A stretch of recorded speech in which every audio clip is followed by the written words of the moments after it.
कार्तिक मास में आकाशीय दिए की कहानी और दीपदान के नियम भी लिए जाते हैं। इसके लिए रोजाना आकाशीय दिए की कहानी सुनें और शाम को संध्या समय में छत पर तेल का दिया जलाएं।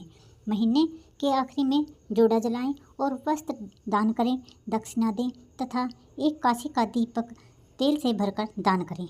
तो आइए सुनते हैं कार्तिक मास की आकाशीय दिए की कहानी। एक दादी पोती थी।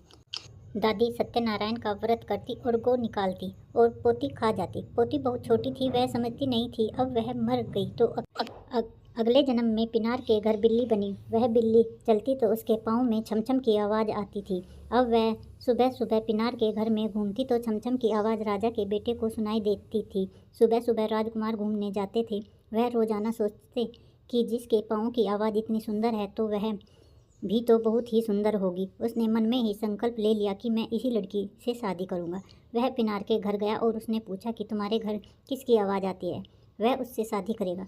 तब पिनार ने कहा कि शादी तो मैं कर दूंगा, लेकिन उसको पिंजरे में बंद करके फेरे कराएंगे। राजकुमार मान गया और उसके लिए पिंजरा बनवा कर ले आया और उसकी शादी हो गई। उसको किसी ने नहीं देखा। बिल्ली की आवाज़ भी इंसानों जैसी थी, वह बोलती भी थी और सुनती भी थी। राजकुमार के परिवार में उसे किसी ने नहीं देखा था। वह सोच रहे थे कि पिंजरे में बहुत ही सुंदर राजकुमारी होगी। अब राजकुमार ने सोचा कि सबसे पहले मैं ही देखूं, इसलिए पिंजरे को अपने कमरे में ले गया और उसको वहीं पर देखा। देखते ही वह घबरा गया कि यह क्या, मैं तो राजकुमारी समझ रहा था। तब बिल्ली बोली कि आप चिंता मत करो, मैं आपका सारा काम कर दूंगी। आपको बाहर शर्म आती है तो मुझे बाहर मत निकालो। मेरा भोजन आप यहीं रख देना और घर का काम मैं रात को कर दिया करूँगी। मैं आपको दुखी नहीं देख सकती। बिल्ली की बात सुनकर उसे थोड़ी तसल्ली हुई।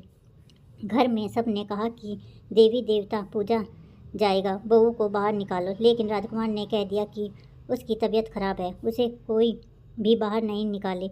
अब उसके लिए रोजाना खाना कमरे में रख देते, वह कमरे में ही खा लेती। कमरे में घूमती तो उसकी आवाज़ सब सुनते, छम छम की आवाज़ आती। घर वाले यही सोचते कि ना जाने कितनी सुंदर होगी। वह घर का सारा काम रात को सब के सोने के बाद कर देती थी। कपड़े धोकर सुखा देती, पोछा रात को ही लगा देती थी। यह सोचते थे कि काम भी बहुत अच्छा करती है। थोड़े दिन बाद राजकुमार के छोटे भाई की शादी तय हो गई। तब सब घर वालों ने कहा कि अब तो उसको बाहर निकाल लो, लेकिन वह कुछ ना कुछ बहाना बना लेता। अब घर में और भी बहुएं थी। वह सब कहने लगी कि शादी का बहुत सारा काम है, हम अकेले नहीं कर पाएंगे। उन्होंने राजकुमार से कहा कि तुम्हारी पत्नी के हिस्से का काम कौन करेगा। उसकी भाभीयों ने कहा कि गेहूँ साफ करने हैं और मारने हैं। राजकुमार ने जाकर बिल्ली को बताया तो उसने कहा कि मैं रात को सारा काम कर दूंगी। उसने रात को गेहूँ साफ कर दिए। वह अपने पैरों से सुंदर सुंदर मारने मार दिए। सुबह सब ने देखा तो बहुत खुश हुए कि बहुत अच्छा काम किया। सब कहने लगे इतना सुंदर काम करती है तो खुद भी बहुत सुंदर होगी। लेकिन राजकुमार चुप रहता और अब छोटे भाई की शादी में जाने के लिए तैयार होने लगा। राजकुमार ने बिल्ली से कहा कि मैं 2 दिन बारात में चला जाऊंगा तो तुम्हें खाना पीना कौन देगा। वह बोली कि मेरा 2 दिन का खाना पीना रख जाओ। राजकुमार उसका खाना पीना रखकर बारात में चले गए। राजकुमार ने एक सरसों के तेल का दीपक भी जला दिया कि रात को अंधेरा नहीं हो। अब रात हुई तो बिल्ली के पाँव से पानी लुढ़क गया और उसे बहुत तेज प्यास लगी। तो वह खिड़की में से बाहर जा रही थी कि खिड़की में तेल का दीपक जल रहा था। उसकी बत्ती नीचे खिसक गई। वह सोचने लगी कि अगर मैं बाहर जाऊंगी तो दीपक बुझ जाएगा और इसकी बत्ती वैसे भी बुझने ही वाली है। वह बत्ती खिसकाने के चक्कर में खिड़की में फंस गई। अब आकाश मार्ग में से शिवजी और पार्वती जी जा रहे थे। शिवजी को पार्वती जी ने कहा कि भगवान यह क्या हो रहा है। शिवजी ने कहा यह बिल्ली है और प्यासी है, पानी पीने के लिए बाहर निकल रही थी तो फंस गई। खिड़की पर दीपक जल रहा है और उसकी रोशनी बंद होने वाली है।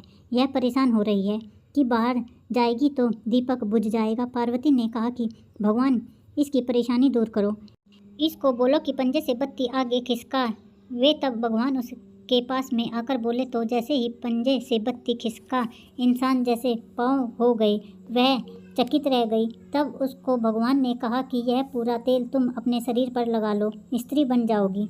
उसने पूरा तेल शरीर पर चोपड़ा तो वह बहुत ही सुंदर स्त्री बन गई और भगवान के चरणों में गिर गई। भगवान ने कहा कि तुम सब सुख प्राप्त करो। बिल्ली ने कहा कि अब मैं अंदर कैसे जाऊं। तो भगवान ने कहा तुम खिड़की में से अंदर बिल्ली बनकर चली जाओ। भगवान आशीर्वाद देकर वहां से चले गए और वह सुंदर राजकुमारी बन के पलंग पर बैठ गई। अब दूसरे दिन राजकुमार आया तो उसने देखा तो वह डर गया कि यह सुंदर लड़की कौन है। उसने पूछा तो बिल्ली ने सारी बात उसको बता दी। यह सब आकाशीय दिए का ही कमाल है। मैं पिछले जन्म में हमेशा कार्तिक में आकाशीय दिया जलाती थी और इस जन्म में राजकुमार आप छत पर दिया जलाते हैं। हे कार्तिक के ठाकुर जी, आकाशीय दिया भगवान ने उसकी जान छुड़ाई, वैसे सबकी छुड़ाना। अब घर वाले नई बहू को देवी देवता पूजने के लिए ले जा रहे थे कि नीचे आकर राजकुमार ने कहा कि मेरी पत्नी को भी जेवर दो, हम भी देवी देवता पूजेंगे। राजकुमार अपनी पत्नी के लिए गहने वस्त्र लेकर गए और तैयार करके लाए तो सभी चकित रह गए और पूरे परिवार ने कहा वाकई बहू तो बहुत सुंदर है। तभी राजकुमार इतनी सुंदर बहू को किसी को नहीं दिखाते थे। बहू छमछम करती चली आ रही थी। हे भगवान, जैसे उनके पापों का विनाश किया वैसे ही सबके पापों को नष्ट करना। जो भी कहानी को सुने हुंगारा भरे उन सबके भी परिवार में सुख शांति लाना और सबके कष्टों को दूर करना।